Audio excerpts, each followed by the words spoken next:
I wake up from my dream and lie here many hundreds of miles from England, in a bare little hotel bedroom, comforting for its lack of atmosphere. He and I travel constantly now, from one small hotel to another, and if we are sometimes bored, well, boredom can be a relief from fear. I won't tell him my dream, for Manderley is ours no longer. Manderley is no more. I remember how very different I was from the woman he depends on now. I was awkward and gauche, a silly little companion to Mrs. Van Hopper at Monte Carlo, all those years ago when I met him for the first time. Maxim de Winter was staying at the same hotel. You know, I recognized you as soon as you walked into the restaurant this morning, Mr. De Winter. I thought, why, there's Billy's friend, Mr. De Winter. I simply must show him those snaps of Billy and Dora taken on their honeymoon. I sent her up to get them at once. Here they are. Oh. There's Dora. Isn't she simply adorable? Billy's crazy about her. He hadn't met her when he gave that party at Claridge's, where I saw you first. But I dare say you don't remember an old woman like me. On the contrary, I remember you very well. I have to say, I don't think I'd like Palm Beach all that much. If Billy had a home like your Manderley, I don't suppose he'd play around in Palm Beach. I'm told it's like fairyland. I haven't been there, of course, but I've seen pictures of it. I wonder you can ever bear to leave it. Of course, you Englishmen are always so modest about your homes, so deprecating. He won't admit it, my dear, but I believe Mandel has been in his family's possession since the conquest. I suppose your family often entertained royally there, Mr. De Winter. Not since Ethelred. Ethelred? The one who was called the Unready. In fact, it was while staying with my family that the name was given him. He was invariably late for dinner. Oh, really? I'd no idea. How interesting.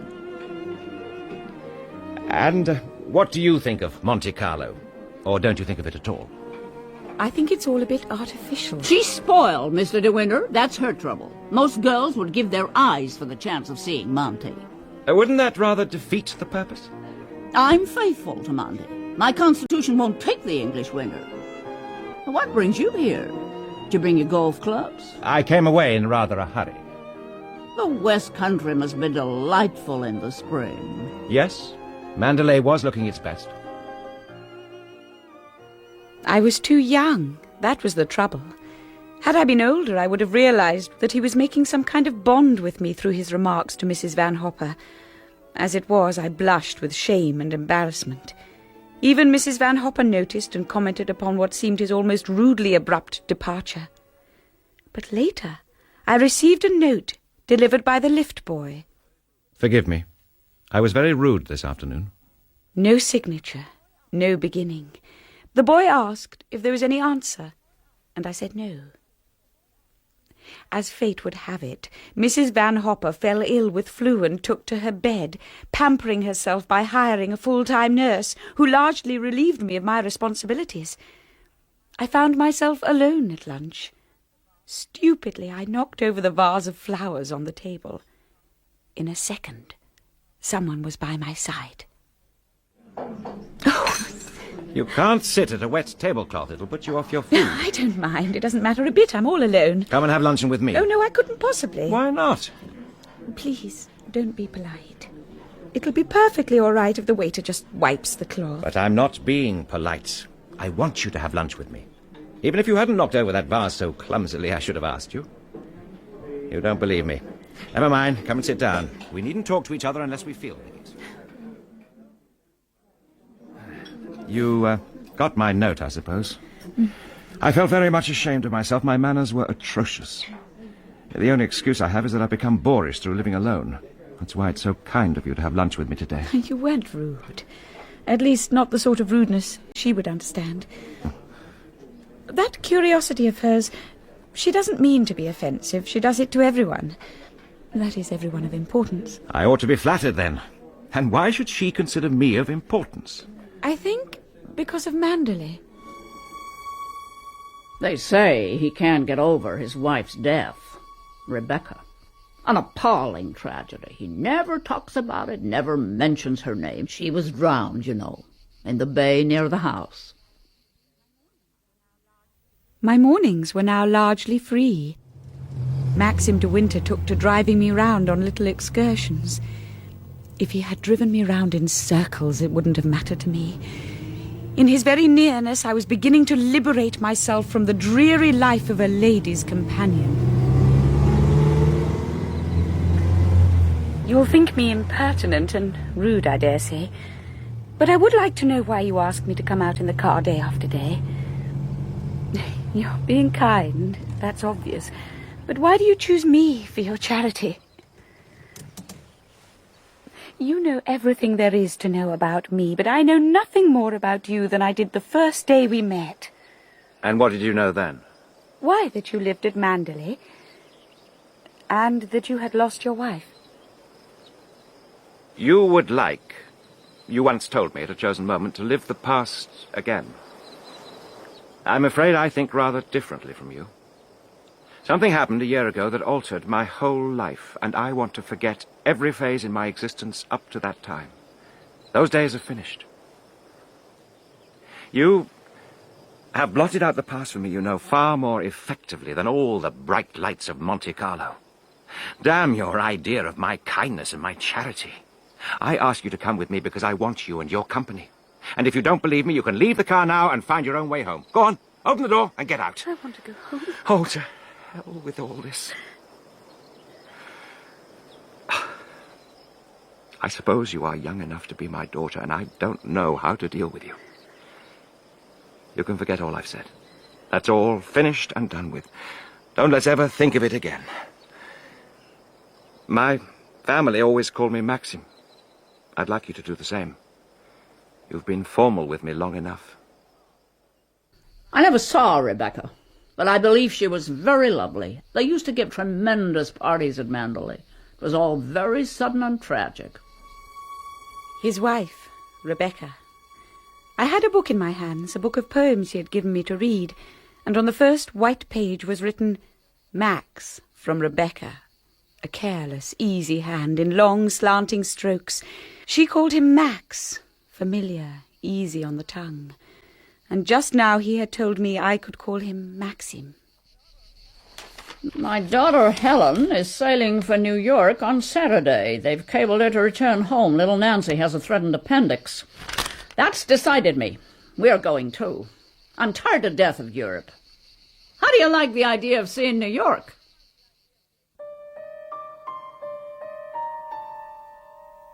I should say goodbye to him in the lounge, perhaps, a furtive, scrambled farewell while Mrs. Van Hopper monopolised the leave-taking. And as she went on and on about writing and so forth, he would light a cigarette, and I would think, 4.5 minutes to go, and I shall never see him again. I know I cried all that night, bitter, youthful tears that couldn't come from me today. You don't sob deeply into a pillow after the age of 21. The next morning I ran to his room. So, Mrs. Van Hopper has had enough of Monte Carlo, and now she wants to go home. So do I. She to New York, and I to Manderley. Which would you prefer? You can take your choice. What? Take your choice. Don't make a joke about it. It's unfair. And I think I'd better see about those tickets and say goodbye now. If you think I'm one of those people who try to be funny at breakfast, you're wrong. I'm invariably ill-tempered in the early morning. I repeat to you once more, the choice is open to you. Either you go to America with Mrs. Van Hopper, or you come to Manderley with me. You mean you want a secretary or something? No. I'm asking you to marry me, you little fool. I'm not the sort of person men marry. What the devil do you mean by that? I don't think I know how to explain. I don't belong to your sort of world, for one thing. Well, what is my world? Well, Manderley? You think I asked you this on the spur of the moment, don't you? You think I asked you to marry me for the same reason you believed I drove you about and took you to dinner, to be kind, don't you? Yes. One day you'll realize that philanthropy is not my strongest quality. At the moment, I don't think you realize anything at all. You haven't answered my question. Are you going to marry me? My suggestion doesn't seem to have gone too well. I'm sorry. I rather thought you loved me. A fine blow to my conceit. I do love you. I've been crying all night because I thought I should never see you again. Oh, bless you for that. It's a pity you have to grow up.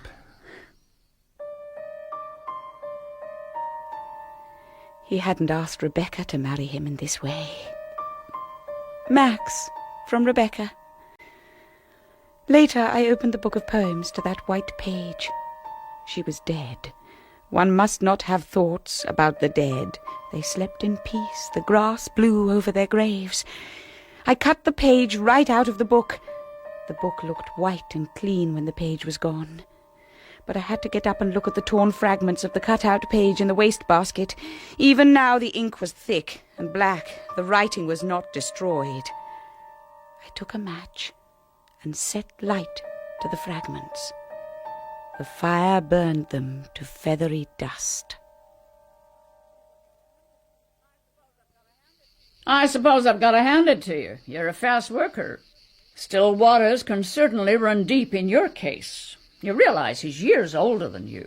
He's only 42. Of course, you know why he's marrying you, don't you? You haven't flattered yourself he's in love with you. The fact is, that empty house got on his nerves to such an extent he nearly went off his head. He just can't go on living there alone.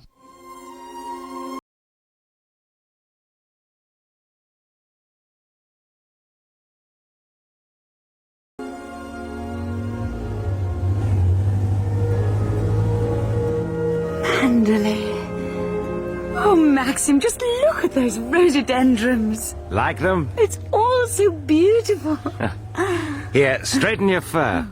I should have given you time to buy a few decent clothes when we stopped over in London. It doesn't matter as long as you don't mind. Who are all those people? Oh, damn that woman. She knows perfectly well I didn't want this sort of thing. I'm afraid you'll have to face it.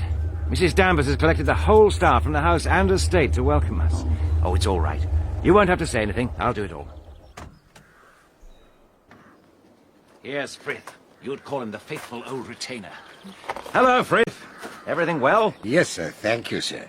Welcome home. And hope you've been keeping well, sir, and madam. Oh, we're all right, but we're tired and we want our tea. I didn't expect this business. Mrs. Danvers' orders, sir. Ranged one behind the other in the hall, overflowing to the stone passages beyond, a sea of faces, open-mouthed and curious, gazing at me as though it were my execution. Someone tall and gaunt advanced, dressed in deep black, whose prominent cheekbones and hollow eyes gave her a skull's face, parchment white, set on a skeleton's frame. This is Mrs. Danvers. Welcome to Manderley, madam. I speak for myself and on behalf of the staff. Thank you. I'm glad to be here. I will introduce you to each member of the household. Your gloves. What? You dropped your gloves. Oh. Allow me, madam. There. Thank you, Mrs. Danvers. Mrs. Danvers wondered, madam, whether you'd like to see your room when you've finished your tea. Oh. What sort of job have they made of the East Wing, Frith? Oh, very nice indeed, sir. Mrs. Danvers was afraid the workmen wouldn't be finished before you arrived, sir. Have you been making alterations? Oh, bit of redecorating. I thought we'd use the suite in the East Wing. Much more cheerful on that side of the house. A good view of the rose garden. It was the visitors' wing when my mother was alive. Run along and make friends with Mrs. Danvers. It's a good opportunity. What was this room like before? Oh, it had a mauve paper and different hangings. Mr. De Winter did not think it very cheerful. It was never much used, but he gave special orders in his letters that you would have this room. Then it wasn't his bedroom originally? Oh, no, madam. I suppose you've been at Manderley longer than anyone else. Not as long as Frith. He was here when Mr. De Winter was a boy. You didn't come till after that? No, not till after that. I came here when the first Mrs. De Winter was a bride. Mrs. Danvers, I hope we shall become friends, and I want us to understand one another. This kind of life is new to me, and all I want to do is make Mr. De Winter happy. I know I can leave all the household arrangements to you, and you must run things as you always have. Whatever you say. Of course, it was different when Mrs. De Winter was alive. There was a lot of entertaining then, and she liked to supervise things herself. I would rather leave it all to you, much rather. Can I do anything more for you now? No, I think I have everything. You've made the room so charming. I only followed Mr. De Winter's instructions. He said you would prefer to be on this side. The rooms in the West Wing are very old. The bedroom there is twice as big as this one. It's the most beautiful room in the house. And the windows look down across the lawns to the sea. I suppose Mr. De Winter keeps the most beautiful rooms to show to the public. The bedrooms are never shown to the public. They used to live in the West Wing and use those rooms when Mrs. De Winter...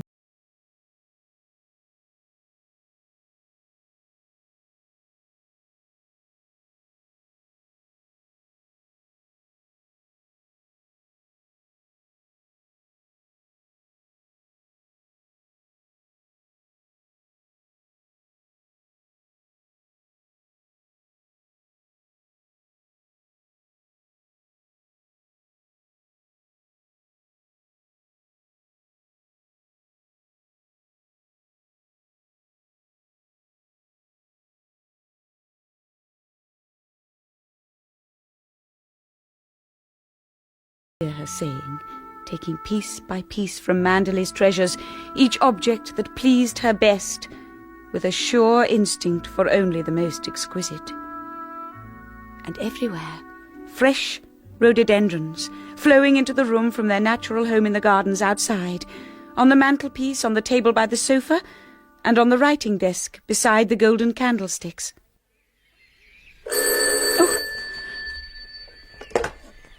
Who is it? Mrs. De Winter? Who do you want? Mrs. De Winter? I'm afraid you've made a mistake. Mrs. De Winter has been dead for over a year. It's Mrs. Danvers, madam. I'm speaking to you on the house telephone. Oh, I'm sorry, Mrs. Danvers. I didn't even know we had one.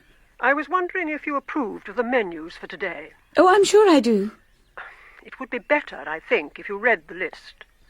You'll find the menu of the day on the blotter beside you. What? This? Oh, yes. Very suitable indeed. You'll notice I left a blank space beside the sauce. I'm not sure which sauce you're used to with the roast veal. Oh, well, let me see. I hardly know. I think we'd better have what you usually have, whatever you think Mrs. De Winter would have ordered. I rather think Mrs. De Winter would have ordered a wine sauce, madam. We'll have the same, then. I'm very sorry I disturbed you while you were writing, madam.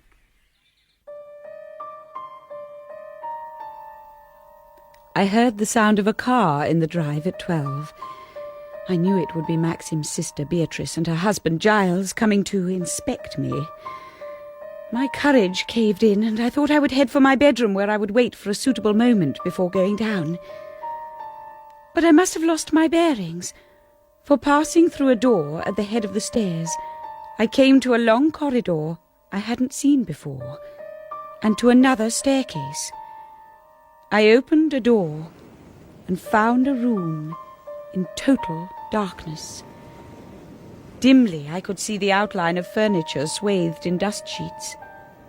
I shut the door softly, and walking in the corridor again, I realized I was in the West Wing. I came to a little alcove where a broad window looked out directly onto the lawns and the sea. Oh! Madam. Mrs. Danvers. I was looking for my bedroom. You've come into the opposite side of the house. Did you go into any of the rooms? I just opened the door of one of them. If you wish to open up the rooms, I'll have it done. Any time when you've nothing to do, you have only to ask me, and I'll show you the rooms in the West Wing. I'll have the dust sheets removed, and you can see the rooms as they looked when they were used. It would take only a short while to have the rooms in readiness. It's very kind of you. Now I think I must greet the Lacys. I heard their car just now. You know your way, don't you? Maxim always dumped the bachelors into this room. Well, it's charming, I must say. Looks out over the rose garden, which was always an advantage. Now we've got the men out of the way, may I powder my nose? Of course, Beatrice.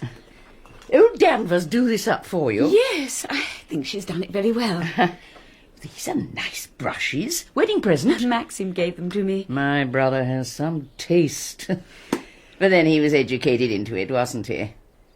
Do you suppose you'll be having lots of people down? I don't know. Maxim hasn't said. Funny old boy. One never knows with him.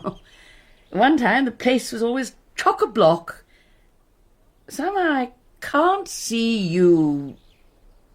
Oh, well, never mind. Pity you don't ride or shoot. You miss such a lot. You don't sail, by any chance, do you? No. Thank God for that. Come and see us if you like. I always expect people to ask themselves. Life's too short to send out invitations. Thank you very much. Forgive me if I've said a lot of rude things. Tact was never my strong point, as Maxim will tell you. I have to say, you're not a bit what I expected. You see, you're so very different from Rebecca.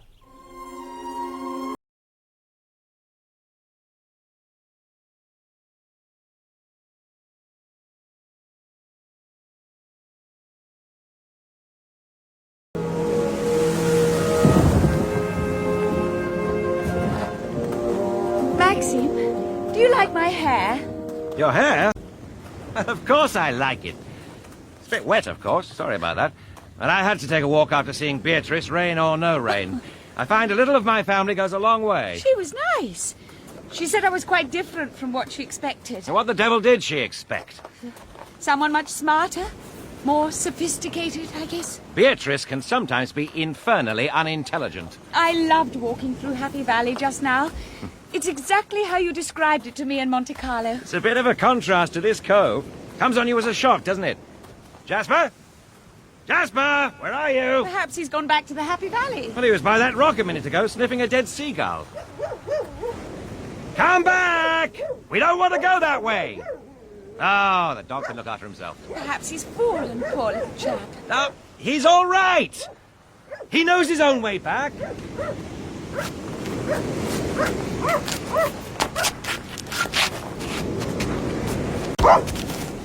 Jasper! Jasper, come here. Hello. I know that dog. He comes from the house. Yes, He's not yourn. he's Mr. De Winter's dog. I want to take him back to the house. Then the man looked at me and smiled, toothlessly and none too intelligently. He had been digging for shells. I wondered if there were any string to use as a lead for Jasper in the nearby boathouse, and I walked towards it. I expected to find the usual dirty boat store, and it was dirty all right. But it was done up like a cottage, with furniture, cups, plates, and bookshelves. There was a queer, musty smell about the place. The rain pattered on the roof with a hollow sound and tapped on the boarded-up windows. I looked about for some string, but there was none anywhere. I saw a door at one end of this room, and I went to it and opened it. A little fearful now, a little afraid. For I had the odd, uneasy feeling that I might come upon something unawares. Something I had no wish to see, something that might harm me. But it was nonsense, I knew it was. I opened the door, and there was the boat store after all. Before long I had cut off a piece of string from a ball of twine and returned to the beach. There! That's got you now, Jasper. I saw he go in there now. Yes, it's all right. Mr. De Winter won't mind. She don't go in there now. No, not now. She's gone in the sea, ain't she? She won't come back no more. No, she'll not come back. I never said nothing, did I? No, of course not. Don't worry. Come on, Jasper.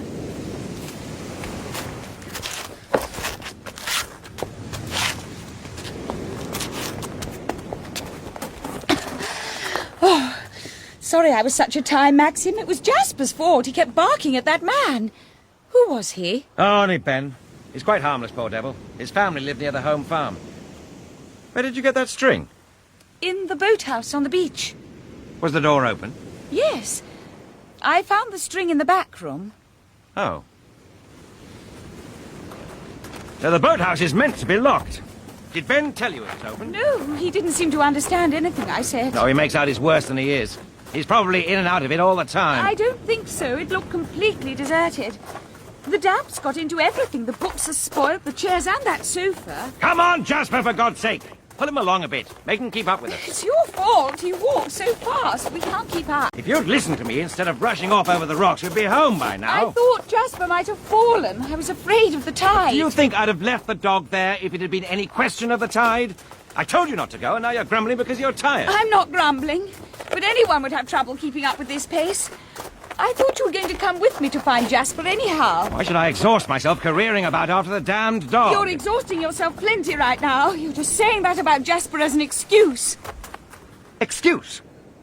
Why should I want an excuse for not coming with you to the beach? Oh, Maxim, how should I know? You just didn't want to, that's all. I could see it in your face. See what in my face? I've already told you. Oh, let's drop the subject, please. All right, I didn't want to go to the beach. Will that please you? I never go near the bloody place and that damned boathouse. And if you had my memories, you wouldn't want to go there either. Or talk about it, or even think about it. Maxim, please. I don't want you to look like that. Let's forget what we've said. Please let everything be all right. We ought to have stayed abroad. We ought never to have come back to Manderley. Oh, God, what a fool I was to come back!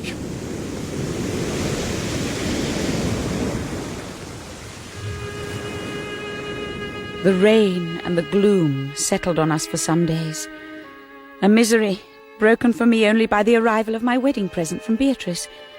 A history of painting in 4 big volumes. Dear Beatrice. She knew my one claim to a hobby was sketching, and she herself probably never opened a book from one year to the next. I arranged them in a row on the writing desk, but one of them fell, and in doing so knocked a little china cupid onto the floor, smashing it to pieces. I felt like a guilty child, swept up the fragments, and hid them in an envelope at the back of one of the drawers of the writing desk. That cupid was worth a hell of a lot. Mrs. Danvers has accused Robert the footman of purloining it. Doesn't seem to be any other reason for it to be missing. God, I hate these servants' complications. Darling, I meant to tell you before. I broke the cupid yesterday. Well, why didn't you say so? Now you'll have to explain the whole business to her. Oh, please, Maxim, you tell her. I'm so afraid of what you... Oh, it was all a mistake, Mrs. Danvers. My wife broke the cupid and forgot to say anything. I'm very sorry if Robert's got into trouble. Is it possible to repair it? I'm afraid not. It's smashed into little pieces. What did you do with the pieces? I put them in an envelope. Well, what did you do with the envelope? I put it at the back of one of the drawers in the writing desk. Well, it looks as though Mrs. De Winter thought you would put her in prison, doesn't it, Mrs. Danvers? Perhaps you'd find the envelope and send the pieces up to London. If it's too far gone, there's nothing for it. And tell Robert to dry his tears. I'll apologise to Robert, of course. Perhaps if such a thing should happen again, Mrs. De Winter would tell me herself. It will save everybody a lot of unpleasantness. Quite. Thank you, Mrs. Danvers.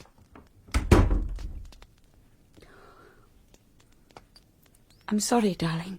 Oh, my dear child, what does it matter?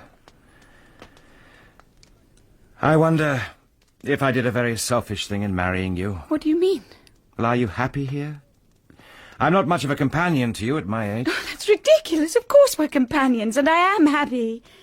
I love Manderley, and everything about it. You were right to come back. You don't really think we made a mistake, do you, Maxim? You know our marriage is a wonderful success. How can I answer you? If you say we're happy, then we must be. Agreed? Agreed.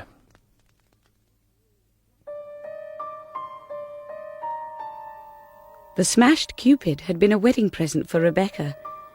"Oh, look, Max, look what we've been sent," she would have said as she plunged her hands into the box of shavings. "We'll have it in the morning room."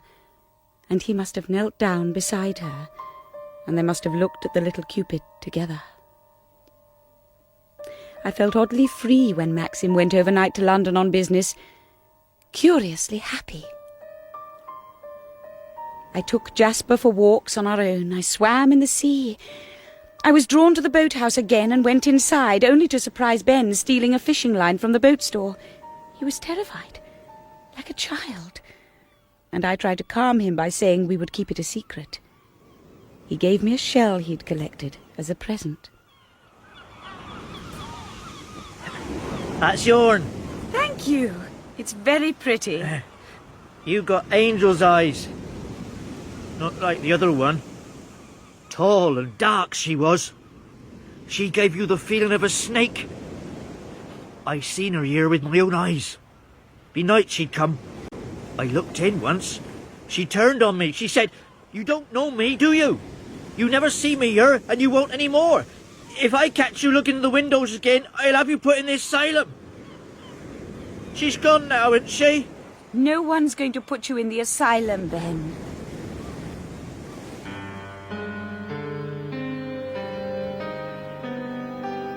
The feeling of a snake?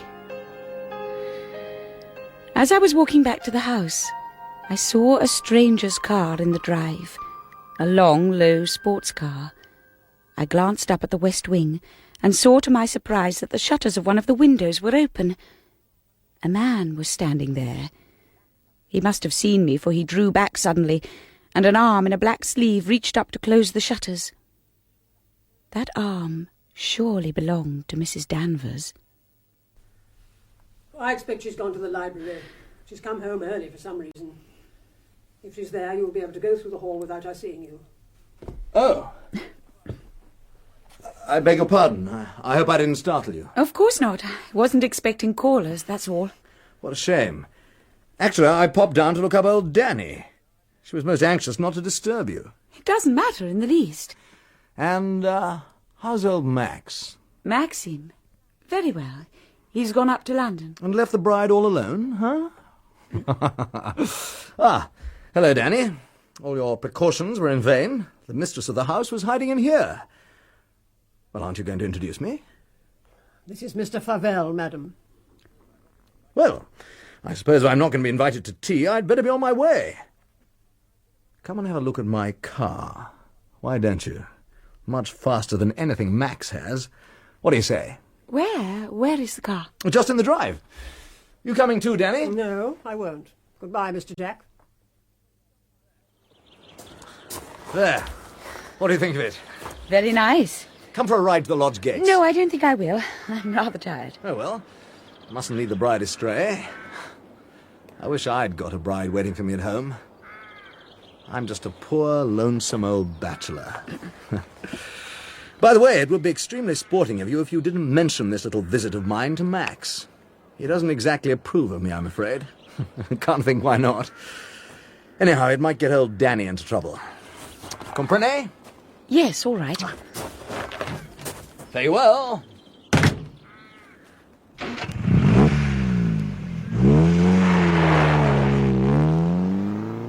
I wondered what Mrs. Danvers and a man like Jack Favell had to do with one another. Or was he something to do with Rebecca? It seemed impossible. So why were he and Mrs. Danvers in the West Wing? Why had they closed the shutters when they saw me approach the house? I had this strange impulse now to creep upstairs to the West Wing and see these rooms for myself. Yes, her room, this room. But where were the dust sheets? They were gone. The room was alive again, the bed made up, fresh flowers. A satin dressing gown lay on a chair and a pair of slippers beneath. In a minute, Rebecca herself would come back into the room, sit down before the looking-glass humming a tune, reach for her comb and run it through her hair. It was the most beautiful room in the house. All the things in it I would have loved and almost worshipped if they had been mine. But I knew they were not mine. They belonged to somebody else.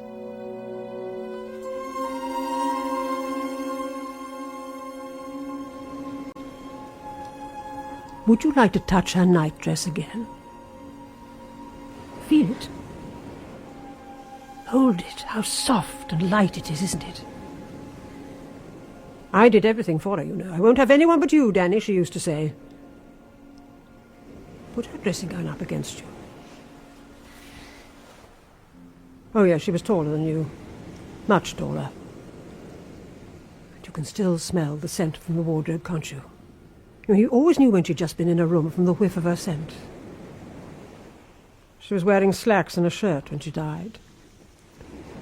They were torn from her body in the water, though. Her beautiful face was unrecognizable. Mr. De Winter identified her. He went to Edgecombe to do it. No one could stop him. I shall always blame myself for the accident. I'd gone to Kerry for the afternoon and stayed late, as Mrs. De Winter was in London and wasn't expected back until much later. When I returned here at 9:30, I was told she'd been and gone. It was brewing up for a storm. I was so worried I went to Mr. De Winter after his own return from an evening out. He told me she was probably spending the night at the boathouse on the beach. I couldn't sleep. I kept wondering what she was doing. And the next day, one of the life buoys was washed up at Kerrith. Bits and pieces of rigging came in with the tide. You know now why Mr. De Winter doesn't use these rooms anymore, don't you? Listen to the sea. Sometimes I seem to catch the sound of her dress sweeping the stairs as she comes down to dinner. Do you think she can see us talking now? Do you think the dead come back and watch the living? I don't know, Mrs. Danvers. Sometimes I wonder if she comes back here to Manderley and watches you and Mr. De Winter together. I asked myself why Mrs. Danvers had become more confidential towards me, and whether this had anything to do with the fact that I discovered her with Jack Favell.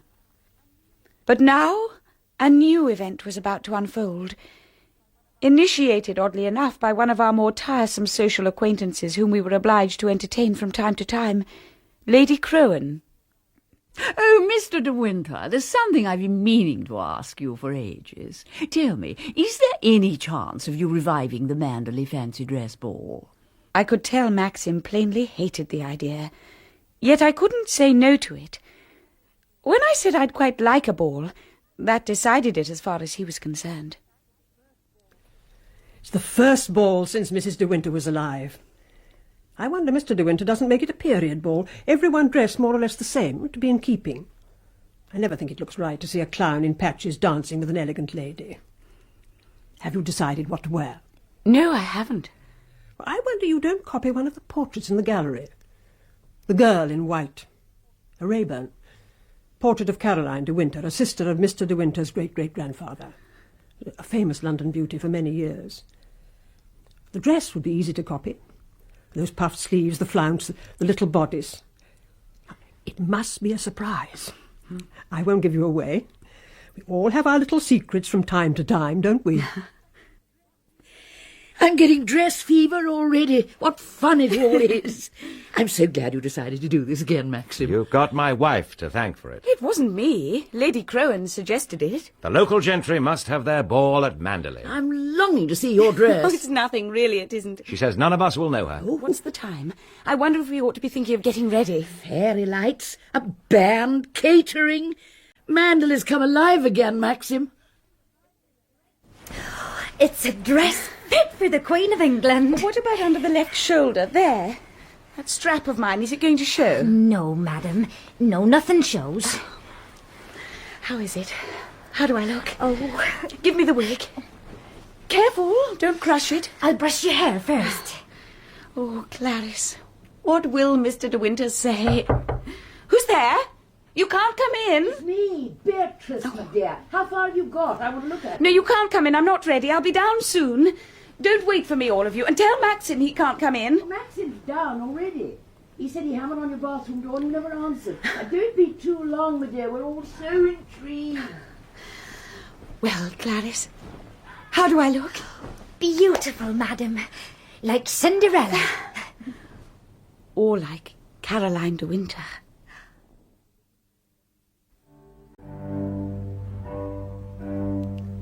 Would you make the drummer announce me, please? And then call out, Miss Caroline De Winter.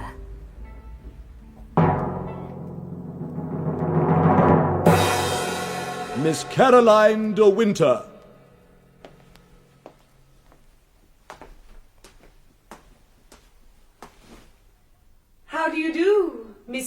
Winter. What the hell do you think you're doing? It's the picture. It's the picture, the one in the gallery. What is it? What have I done? Go and change. It doesn't matter what you put on. Find an ordinary evening frock. Anything will do. Go now, before anyone else comes. Well, what are you standing there for? Didn't you hear what I said?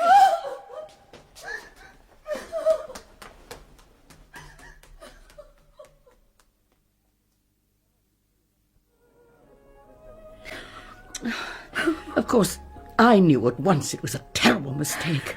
But then you couldn't possibly have known. Known what? Why, the dress, you poor dear. It was what Rebecca did at the last fancy dress ball at Manderley. Identical. The same picture, the same dress. When you were announced standing on the stairs for one ghastly moment, I thought... I ought to have known. Oh, nonsense, how could you? Only Maxim... What about Maxim? He thinks you did it deliberately. No! Oh, you had some bet you could startle him, didn't you? Well, only a foolish joke, and of course he doesn't understand. What am I going to do? How am I going to tell him? I'll do that. I'll get him alone for a minute and explain the whole thing. Meanwhile, you must get ready to go down. No, I'm not coming down. But you must, dear.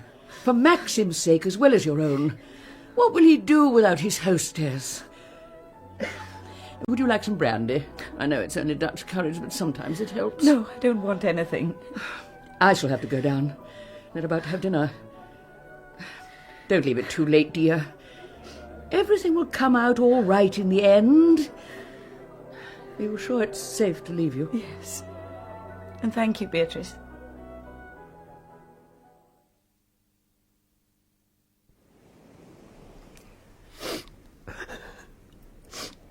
Mrs. Danvers. Yes. What is it? Mrs. Danvers. The day started off well, but now the fog is closing in from the sea. I left the menu on the desk. Do you want something changed? You've done what you wanted, haven't you? Are you pleased now? After what happened last night? Why did you ever come here? Nobody wanted you at Manderley. Why didn't you stay in France? You seem to forget that I love Mr. De Winter. If you loved him, you'd never have married him. What? I thought I hated you. But I don't now. It seems to have spent itself, all the feeling I had. Why should you hate me? You tried to take Mrs. De Winter's place. You set yourself against me from the first. Why? Many people marry twice. Haven't we as much right to be happy as anyone else? Happy? Mr. De Winter isn't happy. Any fool can see that. It's not true. He was happy when we were in France. Well, he's a man, isn't he? No man denies himself on his honeymoon. How dare you speak to me like that? You made me wear that dress because you wanted him to suffer. Why? Hasn't he suffered enough?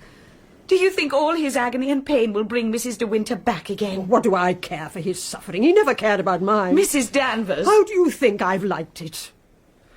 Watching you sit in her place, walk in her footsteps, touch the things that were hers. Listen while the servants call you Mrs. De Winter. Mrs. De Winter has gone out for a walk, or Mrs. De Winter won't be into tea until 5 o'clock. All the while, my Mrs. De Winter lies cold in her grave. Oh, she didn't care. She wasn't afraid. She had the spirit of a boy. She ought to have been a boy. I had the care of her as a child. You knew that, didn't you? What's the use of all this? I don't want to hear any more. Yes, you couldn't beat her for spirit. She cared for nothing and no one. And then she was beaten in the end. But it wasn't a man. It wasn't a woman. It was the sea that got her. It was the sea was too strong for her. The sea got her in the end. Mrs. Danvers, you're ill. Why don't you go to bed and rest? Oh, leave me alone. What's it to you if I show my grief? I'm not ashamed of it. I don't shut myself up in my room to cry, pacing up and down all night, like Mr. De Winter. He doesn't do that. He did, after she died. Up and down in the library. I watched him through the keyhole. He was like a caged animal. I don't want to hear. And then you say you made him happy on his honeymoon. I wonder what Mr. De Winter thought when his precious honeymoon was over, and he had you back here at Manderley with all the servants laughing at you. You'd better go to your room. The mistress of the house thinks I'd better go to my room. And after that, what? Will she go running to Mr. De Winter, saying Mrs. Danvers has been unkind to her, like she ran to him and told him about Mr. Jack's visit? I never told him Mr. Favell had been here. That's a lie. Who else told him? Oh, well, what do I care? Mr. Jack is her cousin. It's my last link with my lady. I'll see him if I please. But your Mr. De Winter has forbidden him the house. He hasn't forgotten to be jealous, has he? What do you mean? He was jealous while she lived, and now he's jealous when she's dead. He still forbids Mr. Jack the house. That shows you he hasn't forgotten her, doesn't it?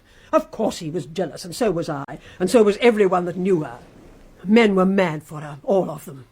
If she didn't care, she only laughed. She'd have them down for the weekends to stay, men she'd met in London. Picnic suppers in the boathouse she'd turned into a cottage. They were all mad for her, and they'll never forget her. I don't want to know. It's no use, is it? You'll never get the better of her. She's still mistress here, even if she is dead. She's the real Mrs. De Winter, not you. It's you that's the ghost.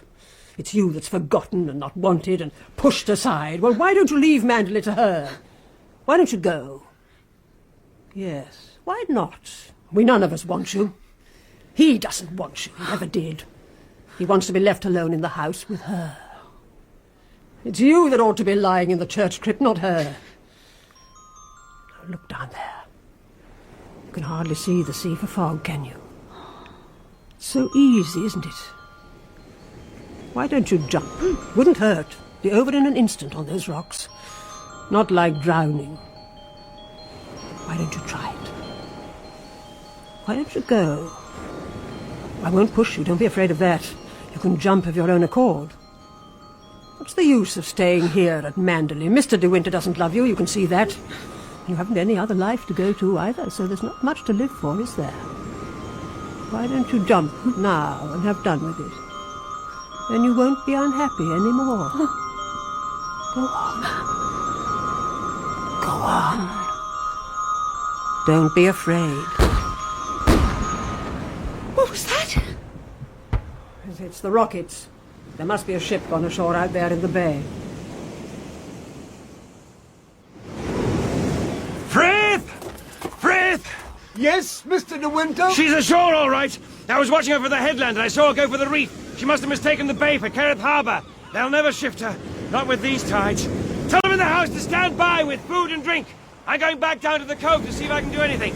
And give me some cigarettes, will you?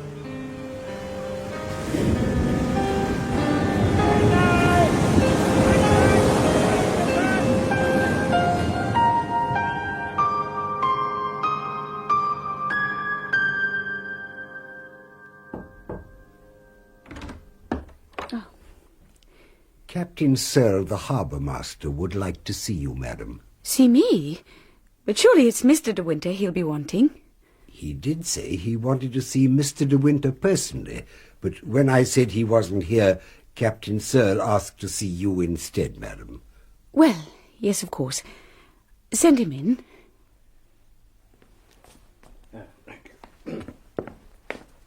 Mrs. De Winter? Come in, Captain Searle. I'm sorry my husband isn't back yet. He must have gone down to the cliffs again, and he was in Kerrith before that. I haven't seen him all day. Yes, I'd heard he'd been to Kerrith, but I missed him there. He must have walked back across the cliffs while I was in my boat. Oh, do sit down. I'm afraid the ship has disorganised everybody. Was it to do with that? No, ma'am. It's not the ship that brought me here. Not directly. The fact is, I've got some news for Mr. De Winter, and, well, I hardly know how to break it to him. What sort of news? A couple of hours ago, we sent a diver down to inspect the hole in the ship's bottom. While he was down there, he came across the hull of a little sailing boat, lying on her side, quite intact and not broken up at all. He's a local man, and he recognised the boat at once. It was the little boat belonging to the late Mrs. De Winter. I see. Would anything have to be done about it? Not in the ordinary way, ma'am, no. Mrs. De Winter, the last thing I want to do is cause you or Mr. De Winter any distress. But the boat itself wasn't all the diver discovered. He broke one of the ports with a stone to have a look inside the cabin. It was full of water, of course. And then he got the fright of his life, Mrs. De Winter. There was a body in there, lying on the cabin floor. It was dissolved, of course, no flesh on it, so it's unrecognizable. When he came up to the surface, he reported it direct to me, and now you understand why I've got to see your husband. She was supposed to be sailing alone.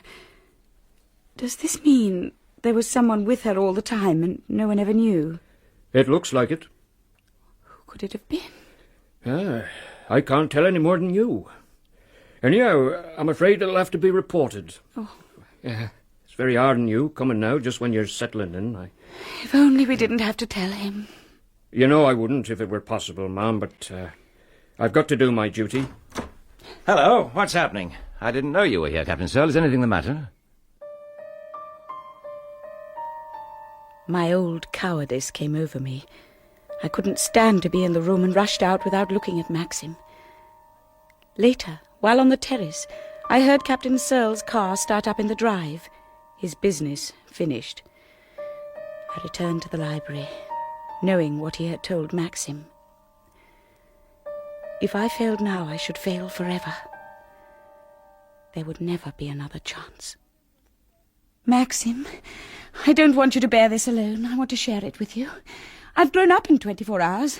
I'll never be a child again. You've forgiven me, haven't you? Forgiven you? What have I got to forgive you for? For last night. Oh, that. I'd forgotten. Can't we start all over again? Can't we begin from today and face things together? I won't ask you to love me. I won't ask the impossible. I'll be your companion. I won't demand anything more than that. How much do you love me? No, it's too late, my darling, too late. We've lost our little chance of happiness. No! Yes, it's over now. The thing has happened. What thing? The thing I always foresaw.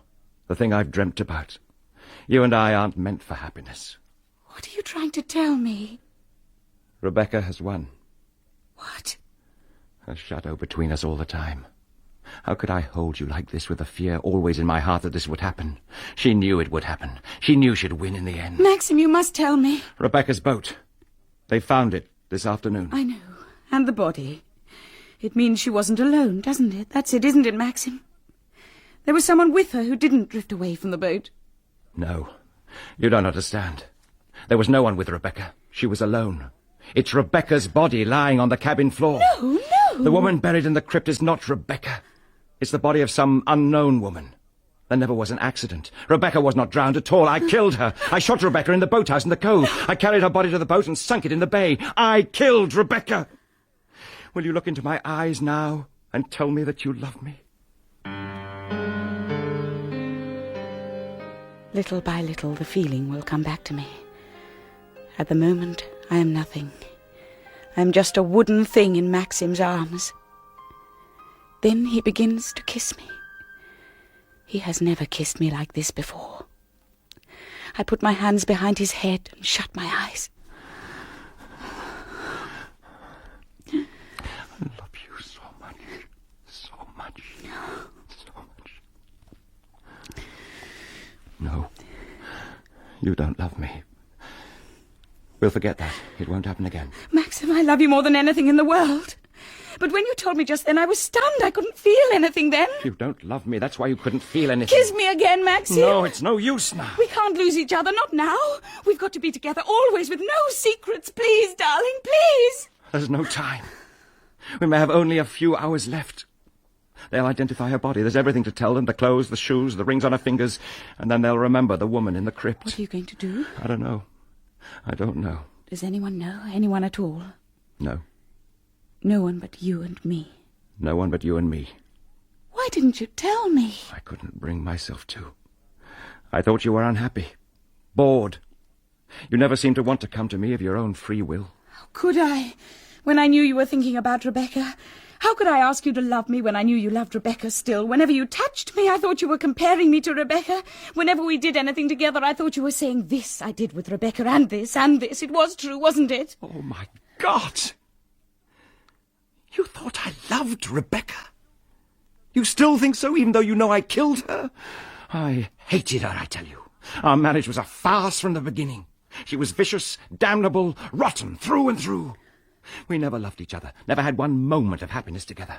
Rebecca was incapable of love, of tenderness, of all decency. When I married her, I was told that I was the luckiest man in the world. She was so lovely, so accomplished, so amusing, and I believed them. Or tried to. But there was something about her eyes. She made a bargain with me. I'll run your house for you. I'll look after your precious Manderley for you, and people will envy us. They'll say we're the luckiest couple in all England. What a leg pull, eh, Max? Yes, she said that. And then she went her own way, knowing that I'd never expose her to the divorce courts. I put Manderley first before everything else, before even my own shame and loathing and disgust for all that she was and all she did. Oh, my darling, my Maxim, my love. Do you understand? Do you? Our life was a shabby lie. She had her men friends down to stay. She always had men. That fellow Favell, a cousin of hers, took to coming here and staying at the boathouse when I was away. He came here on the day you went to London. You saw him too? Why didn't you tell me? I got it from Crawley, who saw his car turn out of the lodge gates.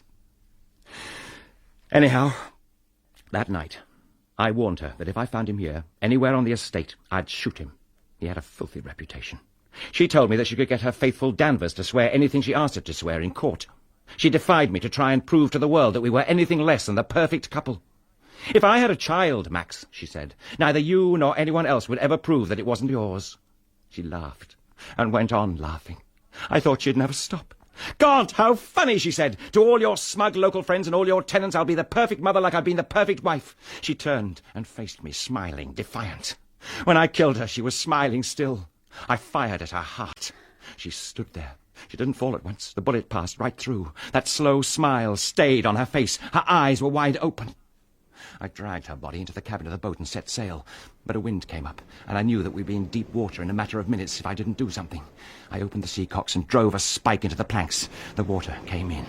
I got away in the dinghy before the boat sank. I cleaned up the boathouse and was in my room by the time Mrs. Danvers came to me with her fears for Rebecca's life. Later, I went to Edgecombe and identified another woman's washed-up body as hers. I knew it meant nothing. It was only a question of time before the truth came out.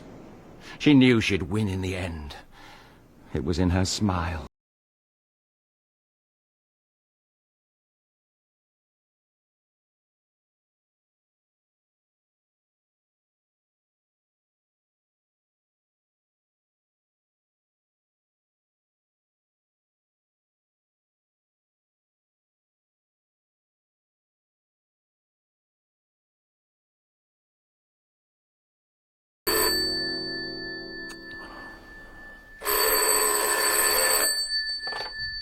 Yes? Oh, hello, Colonel Julian. I see. What are you going to do? No, I'm afraid I don't. Possibly. Thank you. Good night. Colonel Julian's the magistrate for Kerrith. Searles reported to him. He said he has to go out with us tomorrow to examine the boat and the body. He asked me if I had any idea whose body it could be. What did you say? Well, I said I didn't know. And he asked me something else. What? He asked me if I thought it possible I had made a mistake when I went up to Edgecombe. He's asked that already. I said it might be possible. Yes, the body will be identified as Rebecca's. You know we're not going to be able to avoid an inquest, don't you? I don't understand, madam, why you sent the change in menu by way of Robert. I should prefer something hot today, Mrs. Danvers. If they won't eat the salmon that came in yesterday in the kitchen, then you'd better throw the whole lot away. So much waste goes on in this house that a little more won't make much difference. Don't tell me you can't think of anything to give us. You must have menus for all occasions. I'm not used to having messages sent to me by Robert. Mrs. De Winter always instructed me personally by house telephone. I'm afraid it doesn't concern me very much what Mrs. De Winter used to do. I am Mrs. De Winter now, and if I choose to send a message by Robert, I'll do so. Captain Searle called here yesterday, didn't he? Frith says they found Mrs. De Winter's boat. He says there's a story about a body in the boat. Why should there be a body? Mrs. De Winter always sailed alone. It's no use asking me, Mrs. Danvers. I don't know any more than you do. Don't you? I'll give the orders about lunch. Go on, Mr. Tabb. Well, sir, After the drowning accident last year, a lot of people in Kerrith made unpleasantness about my boat building. Some said I let Mrs. de Winter start the season in a leaky, rotten boat. I lost orders on account of it. Well, when her boat was found yesterday, I got permission from Captain Sell to have a look at it. I wanted to satisfy myself that the work I put into it had been sound. Did you come away satisfied? Well, with my own work, yes. But what I want to know is this. Who drove holes in her planking? Rocks didn't do it. The nearest rock was 5 feet away. Besides that, they weren't holes made by a rock. They were done with a spike. What holes were these? How many of them? Well, there were 3 of them altogether. One right forward by her chain locker, and the other 2 close together amidships underneath her floorboards at the bottom. The ballast had been shifted too. It was lying loose. And that's not all. The seacocks have been turned on. What are seacocks? Well, the fitting that plugs the pipes leading from a wash basin or lavatory, sir. Mrs. de Winter had a little place fitted up right aft. Well, these plugs are always kept tight closed when you're underway. Well, otherwise the water could flow in. When I examined the boat yesterday, both seacocks were turned full on. Well, with those holes in her planking, sir, and the seacocks not closed, it wouldn't take long for a small boat like her to sink. Not much more than 10 minutes, I should say. Those holes were definitely not there when the boat left my yard. I was proud of my work, and so was Mrs. de Winter. It's my opinion, sir, that the boat never capsized at all. She was deliberately scuttled. Mr. de Winter, you heard the statement from James Tabb, who had the care of Mrs. de Winter's boat. Do you know anything of these holes driven in the planking? Nothing whatever. Can you think of any reason why they should be there? No, of course not. It's a shock to you, isn't it? It was shock enough to learn that I made a mistake in identification over 12 months ago. And now I learn that my late wife was not only drowned in the cabin of her boat, but that the holes were bored in the boat with the deliberate intent of letting the water in so that the boat should sink. Does it surprise you that I should be shocked? Mr. de Winter, I want you to believe that we all feel very deeply for you in this matter. No doubt you have suffered a shock, a very severe shock, in learning that your late wife was drowned inside her own cabin and not in the sea, as you supposed. And I am inquiring into the matter for you. I want, for your sake, to find out exactly how and why she died. I don't conduct this inquiry for my own amusement. That's obvious enough. I hope it is. Do you doubt the statement of James Tabb that 3 holes were hammered through Mrs. de Winter's boat? Of course not. He's a boat builder. He knows what he's talking about. The boat was moored in the private harbour belonging to Manderley? Yes. Now, James Tabb has told us that a boat with those holes drilled in her bottom and the seacocks open could not float for more than 10 or 15 minutes. Quite. Therefore, we must assume that whoever took the boat out that night drove in the planking and opened the seacocks while the boat was under sail. I suppose so. Does this not strike you, Mr. de Winter, as being very strange? Certainly. You have no suggestion to make? No. None at all. Maxim! Oh. It's all over. What was the verdict? Suicide. Oh. Without sufficient evidence to show the state of mind of the deceased. Had they no idea of a motive? No. Old Horridge wanted to know if Rebecca had any money troubles. Money troubles. Well, how did it go? Well, I was fast losing my temper. Then I was asked about my relations with Rebecca. That's when you fainted and had to be taken out. Well, your fainting brought me out with a jerk. I pulled myself together and got through it. I knew exactly what to say, and I said it. I faced Horridge all the time, never took my eyes off him. I'll remember his eyes over those spectacles to my dying day. Something has to happen this evening at the church. They're going to bury Rebecca. It's fixed for 6:30. I wish you didn't have to go out again. We'll talk things over when I get back. We'll start again once this thing is over. We can do it, I know we can. It's 6:10. I must be going. I'll come with you. No. I don't want you to come.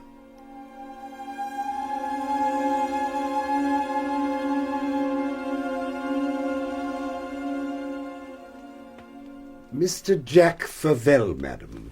Good evening, Mrs. De Winter. I trust you are feeling better since that little incident at the inquest. You told my butler you wanted to see Maxim. I'm afraid he's out at the minute. Oh, waiting doesn't bother me. Don't mind putting my feet up after that little farce in Kerrith today. Our plans have changed. It's quite possible Maxim won't be back all evening. Oh, has he run off? What do you mean? Well, actually, I rather hope Maxime doesn't get back in time for dinner. What say you? Mr. Favell, I'm very tired. If you want to see my husband, you should make an appointment for tomorrow morning. Oh, I'm quite harmless. Really, I am. Mac's been telling tales about me, huh? I'm not the big bad wolf, you know. I'm a perfectly harmless bloke. And I think you are behaving splendidly. Been a shock for me, I can tell you. Rebecca was my cousin. I was damn fond of her. Yes, I know. I'm very sorry for you. We were brought up together. All this has been a bloody shock. So, what's Max going to do about it? That's what I want to know. Does he think he can sit back now that sham inquest is out of the way? I'm going to see justice is done for Rebecca. Suicide. You and me know it wasn't suicide, don't we? Don't we? What the hell are you doing here? As a matter of fact, Max, old chap, I came over to congratulate you on the inquest this afternoon. Do you mind leaving the house? Or shall I get the servants to throw you out? You don't want them to hear what I've got to say, do you? Maxim? Oh, it's all right. Look here, Max. I guess you don't keep any secrets from your little wifey. So let's put our cards on the table. You know about Rebecca and me. We were lovers, weren't we? I've never denied it. Anyhow, like all the other fools, I believe that Rebecca was drowned in the bay and washed up at Edgecombe. That's how she'd go, I reckoned. Then I picked up the paper a few days ago and read about the discovery of the body. I got in touch with Mrs. Danvers, and she told me the body was Rebecca's. So I came down to the inquest. Well, Max, old man, what have you got to say about those holes in the planking? The inquest has delivered its verdict. Suicide? Ha! What about this note, then? It was the last note Rebecca ever wrote to me. Here it is. Recognize the handwriting? Dear Jack, I tried to ring you, but could get no answer. I shall be at the boathouse this evening. I'll leave the door open for you. I've got something to tell you, and I want to see you as soon as possible, Rebecca. What do you say to that? Would it have made a difference to the verdict if the coroner had read that? Doesn't sound much like a suicide note, does it? Now then, why can't we come to some agreement on this? I'm not a rich man, too fond of gambling for that. What gets me down is that I've never had any capital to fall back on. If I had a settlement of 2,000 or 3,000 a year, I could jog along comfortably enough. Ah, what do you say? You think you can frighten me, don't you? Well, you're wrong. Shall I ring Colonel Julian and ask him to come over? He's the magistrate. He'd be interested in your story. Good bluff, but it won't work. You wouldn't dare. I've got enough evidence here to hang you. We'll see, shall we? Maxim. Get me Kerrith 17. Evening, Colonel Julian. You made very good time. You said it was urgent, so I came at once. I want you to meet Mr. Jack Favell, my late wife's first cousin. Your face seems familiar. I probably met you in the old days here at Manderley. Quite. I've asked you here because he has something to tell you. Go ahead, Favell. Look here, Colonel. You were there at that inquest today, and so was I. I'm not satisfied with the verdict. Have your reason? Here's my evidence. A note written by Rebecca to me just before she died. Read that and see what you think. Yes. So? Well, is that the note of a woman who wanted to kill herself? Well, on the face of it, no. But we don't know what the note refers to, do we? De Winter, do you know? My cousin made a definite appointment with me in that note. What for, we'll never know, but that's beside the point. She was to spend the night at the boathouse waiting for me. Now, she might suddenly decide to go for a sail, all right, that was like her, but drill holes in the planking and deliberately drown herself like a neurotic girl? Oh, no, by Christ, no. Rebecca never drilled those holes or opened those seacocks. Rebecca was murdered. And if you want to know who the murderer is, there he stands with a superior smile on his face. He could hardly wait out the year before marrying again. Mr. Maximilian de Winter. Ha! He'll look well hanging, won't he? The man's drunk. Drunk, am I? I should have known you'd sympathize with the landed gentry. Well, this time for once, I've got the law on my side. If you are such a champion of the law, you might care to explain why you didn't produce this note at the inquest. Because I chose not to, that's why. Oh. I decided to tackle De Winter personally. By telling me he was not a rich man and wouldn't mind a settlement of 2,000 or 3,000 a year. Ah, I thought it was something like that. Farewell. I don't know whether you are sufficiently sober to answer my questions, but we'll try. Do you have any proof to back up your accusation of murder? Isn't this note proof enough? Plus the holes in the boat? Can you bring a witness who saw Mr. De Winter do it? Oh, witness be damned. Who else would kill her? Kerrith has a large population. Perhaps we should make a door-to-door inquiry. Very funny. As a matter of fact, there could be someone. A local half-wit who spends his nights sleeping out on the beach in summertime. He'd never have come forward on his own. But I could make him talk if he did see anything that night. Who's he talking about? He must mean Ben, the son of one of our tenants. Can we get hold of this fellow and question him? I'll send Robert down to his mother's cottage straight away.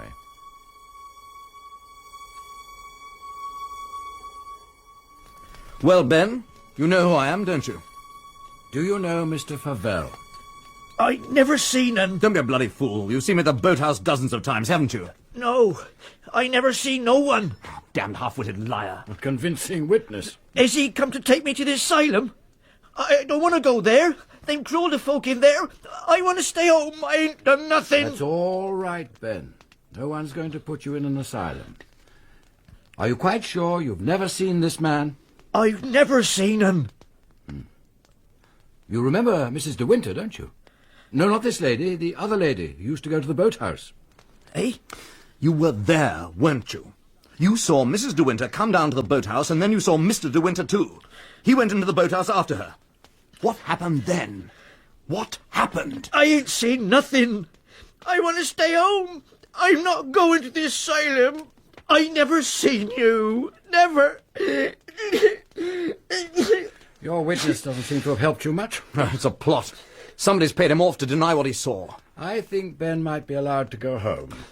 Danny'll shed some light on this. She'll back me up. Colonel, I demand that you question Mrs. Danvers.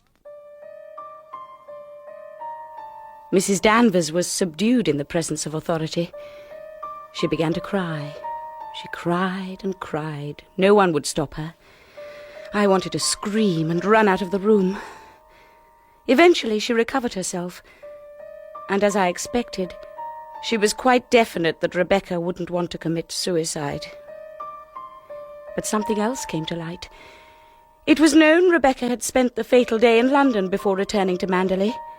Mrs. Danvers had her appointment book, and it was decided to look up the date to find out whom she might have seen while in London. Ah, yes, here we are. Hair appointment at 12, lunch at the club. What's this? Baker, 2 o'clock. Who was Baker? Baker? I've never heard of anyone called Baker. Well, here it is. Baker, in her own writing. I believe if we knew who he was, we might get to the bottom of this whole thing. She wasn't in the hands of moneylenders, was she? Mrs. De Winter? It's preposterous. Or blackmailers? Had she any enemies? Anyone she was afraid of? Mrs. De Winter afraid? She was afraid of no one. Who cares about this Baker character? If he was important, why didn't Danny know about him? Rebecca never kept anything from Danny. Oh, there's something here at the back of the book. Among the telephone numbers, Baker, 0488. No exchange. There's something here, too. A mark beside the number. Could it be an M? It might be an M. Try museum. Right. Hello? I want you to get me London. Museum 0488. Yes, I'll wait. Oh, God, please don't let it be true. Don't let Baker be found. Please, God, make Baker be dead. Don't bring it closer and closer to Maxim. Hello? Is that Museum 0488? Can you tell me if anyone by the name of Baker lives there? Yes? Can you tell me who he is? I see. Could I have his address? Yeah, I'll just take that down. Right. Right. Thank you. It was the night porter from an address in Bloomsbury. It's a doctor's consulting rooms during the day. Now, apparently, Baker's given up the practice and left 6 months ago, but the porter gave me his address. It's somewhere near Barnet, north of London. Not on the telephone, so we can't ring him up. No, some goddamn face cream maker. It seems not.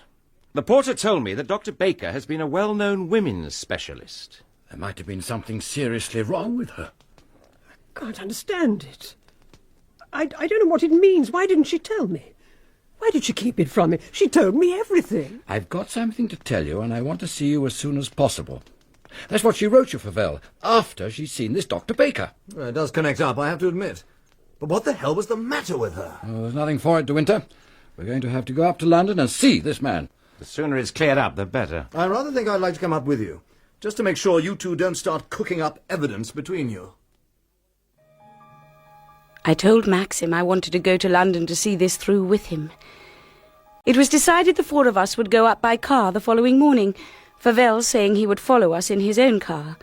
Colonel Julian returned home and Favell to his hotel for the night. That evening, Maxim and I took in the peace and beauty of Manderley.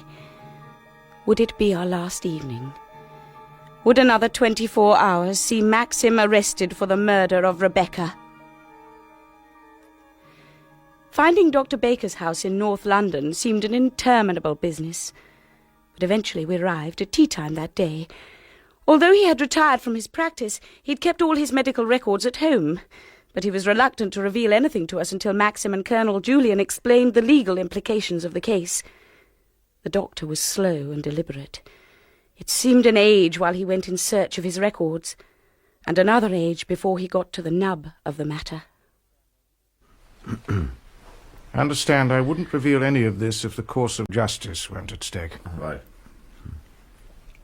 Mrs. De Winter had come to me the week before, complaining of symptoms, and I took some x-rays.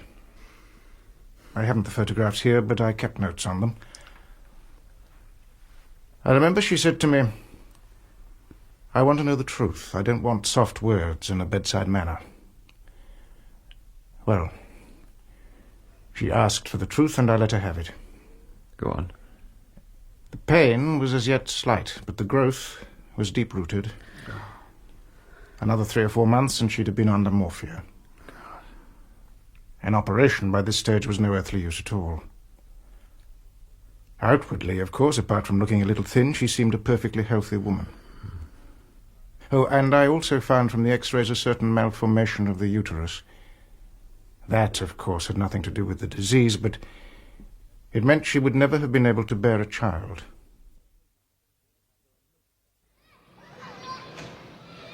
I never had the remotest idea. She kept it a secret from everyone. Huh. It's been a stroke of luck for you, hasn't it, Max?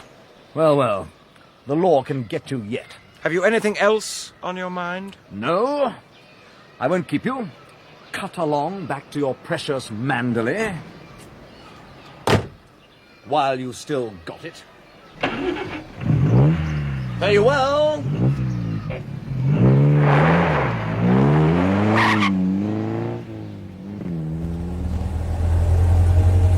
He can't do anything, De Winter. Just bluffing. He hasn't a thread of a case now. Baker's evidence would quash it. I thought the solution would lie in Baker. A dreadful thing for her. Enough to send a beautiful young woman right off her head. I suppose you never had any idea of this? None. I don't think it would do any harm if I let it be known, quietly around Kerrith, that a London doctor has supplied us with a motive for her suicide. People are bound to talk, you know. Oh, by the way, I'm spending the night with my sister in St. John's Wood. Thought I'd get the train back to Cornwall tomorrow.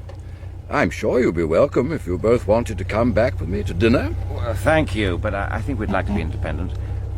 I don't know what to say about all you've done today.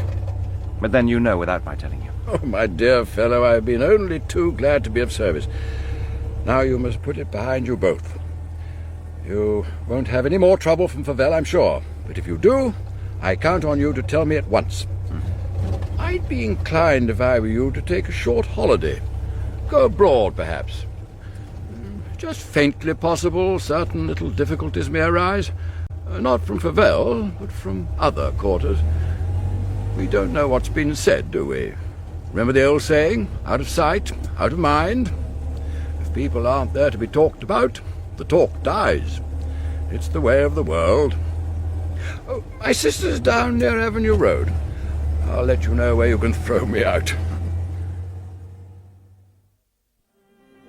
A nice, quiet dinner, and then we'll take it slowly back to Manderley. It won't be too late for you. You know I'd rather be there than anywhere else. How much of the truth do you think Julian guessed? I think he knows everything. If he does, he'll never tell. Never. He won't, perhaps, but there's bound to be endless talk about those holes in the boat. I believe Rebecca lied to me on purpose. She wanted me to kill her, make a quick end of it. That's why she laughed even when I shot her. It was her last joke on me. I'm not sure she hasn't won, even now. What do you mean? How can she have won? I don't know. Something's nagging at me. I'm going to ring up Frank Crawley back at the office. I won't be long.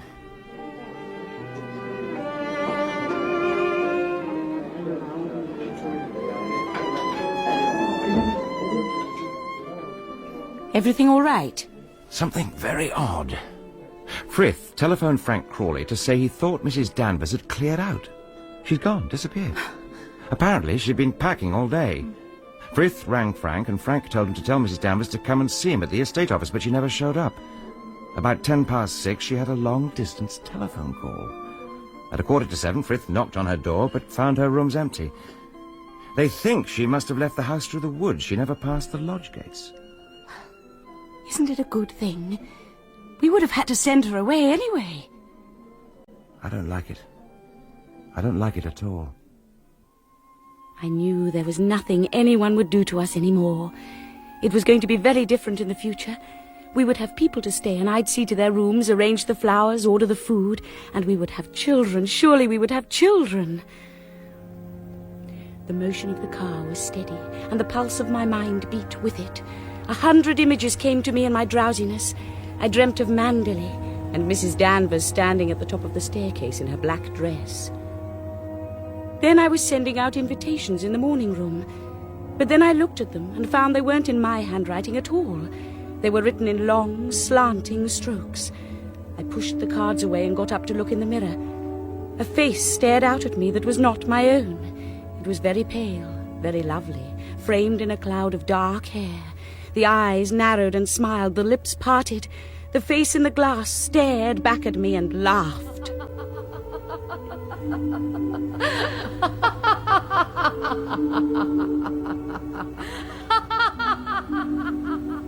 And then I saw she was sitting on a chair before the dressing table in her bedroom, and Maxim was brushing her hair. He held her hair in his hands, and as he brushed it, he wound it slowly into a thick rope. It twisted like a snake, and he took hold of it with both hands and smiled at Rebecca and put it round his neck. No, no. What is it, darling? What's the matter? Sit close. Oh, you're cold. You've been asleep for 2 hours. We'll be home soon. What time is it? Well, it's now about 2:20. It almost looks as though the dawn were breaking over there beyond the hills. Can't be, though. It's too early. Well, it's also in the wrong direction. You're looking west. I know. Maxim, it's in winter you see the northern lights, surely not in summer. That's not the northern lights. That's Manderley. Maxim, I can't.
This world is endless,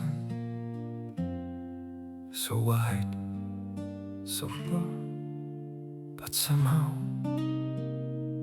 I'm still lost in you.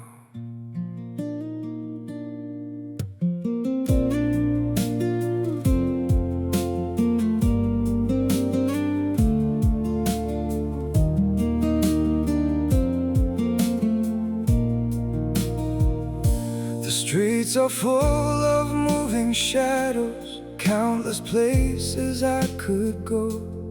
City shining, people passing, yet I still feel so alone. Every road keeps leading nowhere, every sky feels cold and blue. In this world so vast and open, I'm still lost in missing you. The world is wide, so wide before me, but I keep losing my way. Somewhere in the endless distance, your memory makes me stay. The world moves on without us, but my heart remains untrue. For no matter where these feet may wander, I'm still lost in missing you. I have tried to outrun silence, tried to leave your ghost behind, but your name still echoes softly through the corners of my mind. The world is wide, so wide before me, but I keep losing my way. Somewhere in the endless distance, your memory makes me stay. The world moves on without us, but my heart remains untrue. For no matter where these feet may wander, I'm still lost in missing you. Maybe someday I'll stop searching for your face in every crowd, but until that day, this broken heart will keep calling your name out. The world is wide, so wide before me, but I keep losing my way. Somewhere in the endless distance, your memory makes me stay. The world moves on without us, but my heart remains untrue. For no matter where these feet may wander, I'm still